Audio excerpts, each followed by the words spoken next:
aturannya. Tadi karena ada harus memperhatikan dosis dan cara penggunaannya. Ya. Nah ini yang harus diperhatikan. Kadang-kadang ini khususnya suplemen kesehatan yang dalam bentuk cairan. Ya, dalam bentuk cairan itu hati-hati. Mungkin masyarakat tidak bisa membedakan ini suplemen makanan atau ini minuman ringan. Ya. Nah, itu yang harus diperhatikan. Karena kalau salah persepsi menganggap itu minuman ringan, kemudian meminumnya lebih dari dosis atau takaran yang ada di cara penggunaannya, itu nanti dampaknya ke kerusakan organ tubuh, sampai pada kerusakan ginjal, bahkan bisa sampai pada kematian. Nah, itu yang harus diperhatikan. Jadi tentunya gunakanlah suplemen dengan bijak, ya. Memang aturan ya, dan memang dibutuhkan seperti itu untuk memelihara atau meningkatkan atau untuk recovery kalau baru sembuh dari sakit. Oke, terima kasih Bu. Nambahin dikit Mbak Noris yang terkait tadi. Kalau kita tadi udah bicara izin edar, tadi bagaimana cara sih tadi ngebedain ini minuman ringan apa suplemen? Tadi kembali lagi ke izin edar ya. Kalau suplemen itu tadi ada SI, SD dan SL. Kalau makanan itu BPOM MD, BPOM ML gitu kan. Jadi kalau seandainya registrasinya makanan, tentunya penggunaannya tidak seketat suplemen. Tapi kalau suplemen kan ada aturan pakainya. Nah, jadi nanti kembali lagi ngeliat ke label yang sudah dicantumkan oleh perusahaan. Itu yang menjadi salah satu cara kita untuk memilih. Gitu. Oke, nanti akan kita sambung lagi. Kita akan menyapa Tribuners sudah bergabung dengan Tribun Jogja pada sore hari. Terima kasih Tribuners, ini banyak sekali yang sudah bergabung. Ada Dea Rizkita, ada BB POM juga Jakarta juga. Terima kasih. Ada Emma Novi Skari dan ini juga ada Neta Tata. Nah, ini ada pertanyaan dari Neta Tata ini. Suplemen untuk lansia baiknya herbal atau obat-obatan farmasi? Silakan Bu Rosi atau Bu Reni. Untuk lansia ya, baik. Kalau obat-obat kimia tadi ya Mbak Noris ya? Iya. Ya, tentunya ini kalau lansia seperti yang tadi kami sudah sampaikan, kalau untuk penggunaan suplemen tentunya kita harus konsultasi ke dokter. Karena kenapa? Kondisi orang dengan kondisi khusus apalagi lansia atau dengan misalnya masih pun muda tapi dia dengan penyakit bawaan tentunya berbeda. Ada hal-hal yang spesifik dibutuhkan gitu. Misalnya kalau lansia dia butuh ini, jadi kalau dikatakan baik atau tidak itu tergantung nanti kondisi fisiknya dan tentunya konsultasi dokter lebih kami sarankan. Jadi nanti dokter dengan saran dokter, oh ini suplemen, butuh suplemen ataupun obat kimia itu terkait dengan kondisi dari individunya sendiri. Bisa jadi mungkin dia kondisinya sehat untuk memelihara, mungkin lebih ke suplemennya. Tapi kalau memang dia ada penyakit yang harus disembuhkan, tentunya ke obat. Karena kan kalau obat itu menyembuhkan, berarti dia ada gangguan kesehatan. Tapi kalau suplemen kan bukan menyembuhkan. Jadi kondisinya saja sudah beda. Kalau obat mungkin kondisinya memang tidak sehat, tapi kalau suplemen itu kondisinya sehat, dia hanya memelihara, membantu lebih tetap fit mempertahankan. begitu ya? Jadi kondisinya fit gitu. Gitu Mbak Naris. Oke. Nah, mungkin kalau ada nggak sih Bu bahayanya jika kita tuh mengkonsumsi suplemen ataupun obat itu tadi tanpa aturan begitu? Seperti apa bahayanya? Bahaya ya, karena kan tadi metabolismenya kan masuk ke dalam tubuh. Tentunya juga metabolisme kerja, apalagi kalau nanti suplemen dia hanya mengandalkan suplemen, kemudian secara nutrisi dia berkurang, kemudian asupan minuman air putihnya juga berkurang, tentunya akan memperberat fungsi metabolisme organ-organ yang lain, entah itu levernya, entah itu ginjal yang tadi seperti yang Bu Rosi sampaikan. Jadi semua itu harus berimbang dan sesuai aturan, karena tadi begitu sesuatu yang berlebihan dampaknya juga tidak baik juga ke kesehatan. Gitu Mbak Noris. Bagaimana sih Bu mungkin tipsnya, mungkin juga untuk Tribuners juga tips untuk mengkonsumsi obat herbal dan suplemen agar aman untuk dikonsumsi, seperti apa ini Bu? Ya tentunya tadi kalau kita memutuskan untuk mengkonsumsi obat herbal atau suplemen, itu kita pastikan dulu kita membutuhkan atau tidak, ya. Karena walau bagaimanapun juga kan memang tadi dari makanan, terutama makanan yang sehat, yang nutrisinya lengkap, itu sebetulnya sudah cukup untuk asupan kebutuhan kita. Nah, hanya mungkin kandungannya yang kurang.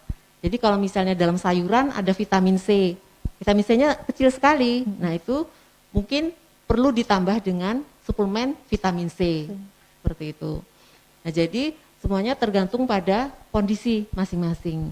Tadi juga harus diperhatikan cara penggunaannya, dosisnya. Kemudian juga seberapa lama perlu mengkonsumsi itu. Ya, itu juga harus menjadi perhatian. Tapi intinya memang obat tradisional dan suplemen itu membantu memelihara stamina atau meningkatkan daya tahan tubuh. Seperti itu. Oke, Bu Reni mau menambahkan? Iya, sebenarnya kan kita ini Indonesia ini kan memang banyak ya Mbak Noris ya. Kita sudah terkenal dengan herbal-herbal kita yang juga memang mumpuni untuk diangkat menjadi produk fitofarmaka yang tadi seperti yang Bu Rosi sampaikan. Bahkan juga Badan POM juga giat-giatnya untuk melakukan hilirisasi untuk mengangkat produk obat tradisional ini. Nah, obat-obat tradisional kita juga cukup banyak yang baik ya, cukup banyak yang bagus, berkualitas sesuai dengan penandaan atau klaim yang diajukan dan sudah disetujui oleh Badan POM. Tadi kita kenal ada obat herbal standar, itu tadi kualitasnya nggak main-main ya. Tadi Bu Rosi sampaikan bahwa dia sudah melakukan uji praklinik. Apalagi kalau kita dengan obat tradisional tapi registrasinya FF, tadi fitofarmaka, bahkan uji praklinik dan uji klinik. Jadi kalau kalau kita bisa menghindari obat, kan kalau obat kimia itu mungkin memang kondisinya memang kita lagi sakit ya. Kalau obat-obat herbal itu juga kalau memang dibutuhkan dan kita juga patuh dengan aturan pakai dan benar-benar mentaati semua yang dicantumkan di label, karena label itu adalah cara produsen untuk berkomunikasi dengan konsumennya. Ini produk saya boleh diminum sehari berapa kali. Kemudian kalau seandainya ini tidak boleh dilanjutkan, kalau ada kontraindikasi, misalnya timbul gejala mual atau pusing, itu dihentikan. Nah itu sepanjang kita mematuhi label yang dicantumkan oleh produsen, insya Allah aman. Sepanjang tadi ya digunakannya sesuai gitu. Oke. Dan sebelum kita tutup perbincangan kita nih Bu, mungkin boleh diberikan tips ataupun pesan kepada masyarakat bagaimana nih Bu? Silakan dari Bu Rosi atau Bu Reni terlebih dahulu. Iya, tadi seperti yang sudah di awal ya kami sampaikan, jadi kepada masyarakat hati-hati, jangan mudah percaya pada informasi yang sumbernya itu tidak jelas atau tidak bisa dipercaya. Karena sampai saat ini kaitannya dengan COVID ya, belum ada obat yang khusus secara spesifik menyembuhkan COVID. Nah, jadi kalau kita menggunakan obat tradisional maupun suplemen itu adalah untuk meningkatkan kesehatan, meningkatkan imunitas, stamina, kebugaran, supaya bisa memerangi infeksi, supaya bisa mencegah tidak diserang oleh virus seperti itu. Jadi itu yang perlu menjadi perhatian ya.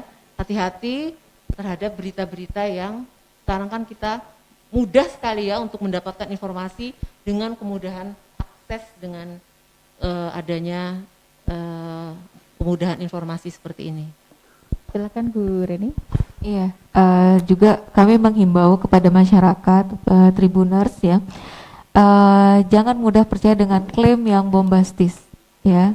Tadi kami sudah menyampaikan, silakan cek produk yang memang sudah ada legalitasnya. Kemudian kalau ceklik tadi yang sudah disampaikan Bu Rosi, kita harus lihat tadi label, kemudian kemasan, izin edar, dan kadaluarsanya yang penting.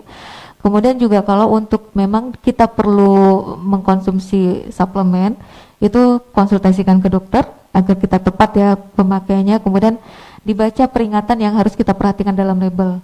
Kemudian aturan pakai. Dan kami juga menghimbau untuk masyarakat silahkan mencari informasi dengan jalur-jalur yang resmi gitu ya. Kalau misalnya kami punya website BPOM Jogja atau www.pom.go.id, itu Badan POM. Di situ nanti bisa Tribuners untuk mendapatkan klarifikasi Badan POM terkait hoax yang sudah beredar.